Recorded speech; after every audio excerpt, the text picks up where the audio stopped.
ಕರುಣಾಳು ಬಾ ಬೆಳಕಿ ಕರುಣಾಳು ಬಾ ಬೆಳಕೆ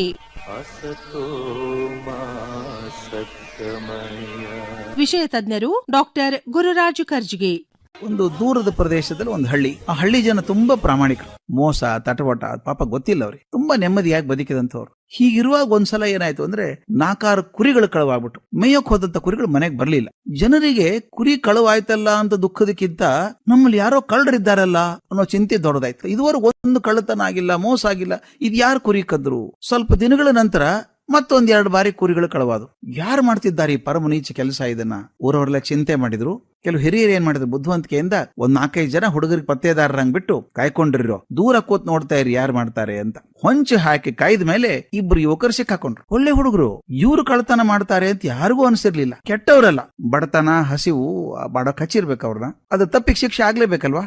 ಅದು ಇಂಥ ಊರಲ್ಲಿ ಕಳ್ತನ ಮಾಡಿದವರು ಜನ್ಮದಲ್ಲಿ ಮರೆತಿರಬಾರ್ದು, ಇನ್ಯಾರು ಕಳ್ತನ ಮಾಡಲು ಧೈರ್ಯ ಮಾಡಬಾರ್ದು ಅಂತ ಶಿಕ್ಷೆ ಕೊಡಬೇಕು ಅಂತ ಹಿರಿಯರೆಲ್ಲ ತೀರ್ಮಾನ ಮಾಡಿದ್ರು. ಹುಡುಗರು ತಲೆ ಬೋಳಿಸಿ ಊರಲ್ಲಿ ಮೆರವಣಿಗೆ ಮಾಡಿಸಿದ್ರು. ಅಷ್ಟಕ್ಕೆ ಬಿಡ್ಲಿಲ್ಲ, ಹಣೆ ಮೇಲೆ ಕೂಕ ಅಂತ ಹಚ್ಚೆ ಚುಚ್ಚಿಸ್ಬಿಟ್ರು. ಅದು ಪರ್ಮನೆಂಟ್ ಹಚ್ಚೆ, ಕರೆಗೆ ಹೋಗೋದು ಅಳಿಸೋಗೋ ಅಂತಲ್ಲ, ಬದುಕಿರೋರ್ಗೆ ಇರ್ಬೇಕದು. ಕೂಕ ಅಂದ್ರೆ ಏನ್ ಗೊತ್ತಾ? ಕುರಿ ಕಳ್ಳ ಅಂತ. ಇವ್ರು ಬದುಕಿರೋ ತನಕ ಹಣೆ ಬರ ಹೊತ್ಕೊಂಡು ಅಡ್ಡಾಡ್ಬೇಕಲ್ಲ ಕುರಿ ಕಳ್ಳ ಅಂತ ಹೇಳಿ. ಕಲ್ಪನೆ ಮಾಡ್ಕೊಳ್ಳಿ, ಹಣೆ ಮೇಲೆ ಕುರಿ ಕಳ್ಳ ಅಂತ ಹಣೆಪಟ್ಟಿ ಇಟ್ಕೊಂಡು ಬದುಕೋದು ಎಷ್ಟು ಕಷ್ಟದ ಕೆಲಸ ಅಲ್ವಾ. ಒಬ್ಬ ಹುಡುಗ ಮುಖಭಂಗ ತಾಳ್ಲಾರದೆ ಊರ್ ಬಿಟ್ಟು ಹೊಡೋಬಿಟ್ಟ. ಯಾವ ಊರಿಗೆ ಹೋದ್ರು ಕೂಡ ಪ್ರತಿ ಸಲ ಜನ ಕೂಕ ಅಂದ್ರೆ ಏನು ಅಂತ ಕೇಳಿದಾಗ ಅವನ ಆತ್ಮವಿಶ್ವಾಸ ಕಡಿಮೆ ಆಗಿ ಒಂದ್ಸಲ ಅಪಮಾನ ತಾಳ್ಕೊಳ್ಳಾರದೆ ಆತ್ಮಹತ್ಯೆ ಮಾಡ್ಕೊಂಡು ಸತ್ತೋದ. ಅವನ್ ತಮ್ಮ ಮಾತ್ರ ಊರಲ್ಲೇ ಉಳ್ದ. ತಾನ್ ಮಾಡಿದ ತಪ್ಪು ಅಂತ ಗೊತ್ತಿದೆ ಅವನಿಗೆ, ಸರಿಯಾದ ಪ್ರಾಯಶ್ಚಿತ್ತ ಮಾಡ್ಕೊಳ್ಬೇಕು ಅಂತ ಆತ ಏನ್ ಮಾಡಿದ ಗೊತ್ತಾ? ಊರಲ್ಲಿ ಹನುಮನ್ ದೇವ್ರ ಗುಡಿ, ಆಂಜನೇಯನ ಗುಡಿ, ಎಲ್ಲಾರನ್ನು ಹಿರಿಯರನ್ನು ಕೂಡಿಸಿದ, ಜನನ್ ಸೇರಿಸಿದ.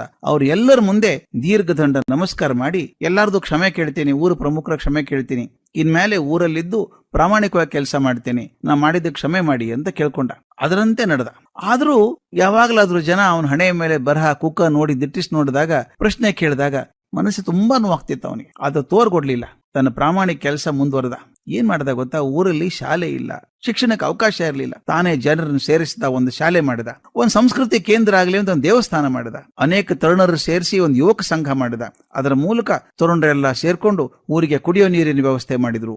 ಈ ಹೊಗೆಸೊಪ್ಪು ಸೇದು ಚಟ ಬಿಡಬೇಕು, ಮದ್ಯ ಬಿಡಬೇಕು ಅಂತ ಪ್ರಯತ್ನ ಮಾಡಕ್ ಮಾಡಿದ. ಎಷ್ಟರ ಮಟ್ಟಿಗೆ ಸಾಮಾಜಿಕ ಕೆಲಸ ಮಾಡಿದ ಅಂದ್ರೆ ಅವನ್ ದೊಡ್ಡವನಾಗಿ ಆಗಿ ಊರಿಗೆ ಒಂದು ಆದರ್ಶ ಆಗ್ಬಿಟ್ಟ. ಇವನಿಗೂ ವಯಸ್ಸಾಗ್ತಿತ್ತಲ್ಲ, ಹೀಗಾಗಿ ಊರಲ್ಲಿ ಯಾವುದೇ ಸಾಮಾಜಿಕ ಕಾರ್ಯಕ್ರಮ ಆದ್ರೆ ತುಂಬಾ ಮನ್ನಣೆ ಬರೋದು. ಇನ್ ಮೇಲೆ ಸ್ಟೇಜ್ ಮೇಲೆ ಕೂಡ್ಸೋರು, ಇವನ್ ಬಗ್ಗೆ ಹೊಗಳೋರು, ಎಂತ ಕೆಲಸ ಮಾಡಿದಾನ್ರಿ, ಎಲ್ಲ ದೂರದಿಂದ ಬರುವಂತಹ ಜನರ ಕಣ್ಣಲ್ಲಿ ಇವನು ಆದರ್ಶ ವ್ಯಕ್ತಿ ಆಗ್ಬಿಟ್ಟ. ಆದ್ರೆ ಹಣೆ ಮೇಲೆ ಬರೆದ ಹಚ್ಚೆ ಇತ್ತಲ್ಲ ಕೂಕ ಅಂತ ಹಂಗೆ ಉಳಿದಿತ್ತು. ಕಾಲ ಬದಲಾಗ್ತದೆ. ಊರಲ್ಲಿ ಹಿರಿಯರೆಲ್ಲ ಒಬ್ಬರಾಗಿ ನಿಧನರಾದ್ರು. ಈಗ ಈತನೇ ಊರಿನ ಹಿರಿಯ ವ್ಯಕ್ತಿ, ಎಲ್ಲರ ಕಣ್ಮಣಿ, ಊರಿಗೆ ಮಾರ್ಗದರ್ಶಿ ಆಗ್ಬಿಟ್ಟ. ಈ ಹೊಸದಾಗಿ ಹುಡುಗರು ಬಂದ್ರಲ್ಲ, ಬಂದವರು ಹಿರಿಯ ಹುಡುಗರನ್ನ ಕೇಳೋರು, ನಮ್ ನಾಯಕರ ಹಣೆ ಮೇಲೆ ಕೂಕ ಅಂತ ಬರ್ದಿದ್ಯಲ್ಲ, ಏನ್ ಹಾಗಂದ್ರೆ ಅವ್ರಿಗೂ ಗೊತ್ತಿಲ್ಲ, ಕೇಳೋ ಧೈರ್ಯನೂ ಇಲ್ಲ. ಕೆಲವರು ಉತ್ತರ ಕೊಟ್ಟರಂತೆ, ನಿಮ್ಗೆ ಗೊತ್ತಿಲ್ಲ, ಇವರು ನಮ್ಮ ನಾಯಕರಿದ್ದಾರಲ್ಲ ಹುಟ್ಟಿನಿಂದ ಕರ್ಮಯೋಗಿಗಳು, ಅದಕ್ಕೆ ಊರ ಹಿರಿಯರು ಇವ್ರ ಮಗುವಾಗಿದ್ದಾಗಲೇ ಹಣೆ ಮೇಲೆ ಕೂಕ ಅಂತ ಬರ್ಸಿದ್ರಂತೆ ಅಂತ. ಕೂಕ ಅಂದ್ರೆ ಏನು, ಹಂಗ್ಯಾಕ್ ಬರ್ಸಿದ್ರು ಅಂದ್ರೆ ಉಳಿದವ್ರು ಹೇಳಿದ್ದು, ಇವನ್ ಹೇಳಲೇ ಇಲ್ಲ. ಕೂಕ ಅಂದ್ರೆ ಕುಶಲ ಕರ್ಮಯೋಗಿ. ಕುಶಲ ಕರ್ಮಯೋಗಿ ಬರೆಯೋಕಾಗತ್ತ ಹಣೆ ಮೇಲೆ ಅಷ್ಟೊಂದ, ಅದಕ್ಕೆ ಕೂಕ ಅಂತ ಬರ್ದಿದ್ರು ಅಂತ ಹೇಳಿದ್ರಂತೆ. ಈಗ ನೋಡಿ ಸ್ವಾಮಿ, ಕೂಕದ ಅರ್ಥನೇ ಬದಲಾಗಿ ಹೋಯ್ತು. ಯಾವುದು ಕುರಿ ಕಳ್ಳ ಅಂತ ಅಪರಾಧದ ಚಿಹ್ನೆ ಆಗಿತ್ತೋ ಈಗ ಅದು ಸಾರ್ಥಕ್ಯದ ಹೆಗ್ಗುರುತಾಗಿ ನಿಂತ್ಕೊಂಡ್ಬಿಡುತ್ತೆ. ಅದೇ ಜನ ಕೈ ಮುಗಿಯೋಕ್ಷ ಮಾಡಿದ್ರು, ಹೌದಪ್ಪ ಕುಶಲ ಕರ್ಮಯೋಗಿ ಇವನು ಅಂತ ನಮಸ್ಕಾರ ಮಾಡ್ತಿದ್ರಂತೆ. ದಯವಿಟ್ಟು ಸ್ನೇಹಿತರೆ ಗಮನಿಸಿ, ನಾವು ಹಣೆ ಬರ ಅಂತ ಕೈ ಚೆಲ್ಲಿ ಕೂತ್ಕೊಂಡ್ಬಿಡ್ತೀವಲ್ಲ, ಹಣೆ ಬರವನ್ನ ಬ್ರಹ್ಮ ಬರಿತಾನೆ ಅಂತ ನಾನಾದ್ರೂ ನಂಬೋದಿಲ್ಲ. ನಮ್ಮ ಕಾರ್ಯ ಸಾಮರ್ಥ್ಯದಿಂದ, ಸಕಾರಾತ್ಮಕ ಚಿಂತನೆಯಿಂದ ನಮ್ಮ ಹಣೆ ಬರವನ್ನ ನಾವೇ ಬರ್ಕೋತೀವಿ. ತಪ್ಪ ಆಗೋಯ್ತು, ಕುರಿ ಕಳ್ಳ ಆಗಿದ್ದವನು, ಆದರೆ ಪ್ರಯತ್ನದಿಂದ, ಸಾಧನೆಯಿಂದ, ಕುಶಲ ಕರ್ಮಯೋಗಿ ಅಂತ ಜಗತ್ತಿನ ಮರ್ಯಾದೆ ತಗೊಳ್ಳೋದಾದ್ರೆ ನಾವು ಕೂಡ ಒಳ್ಳೆ ಚಿಂತನೆಯಿಂದ, ಸಾಧನೆಯಿಂದ ನಮ್ಮ ಭವಿಷ್ಯವನ್ನು ಬದಲಾಯಿಸಿಕೊಳ್ಬಹುದು. ಕರುಣಾ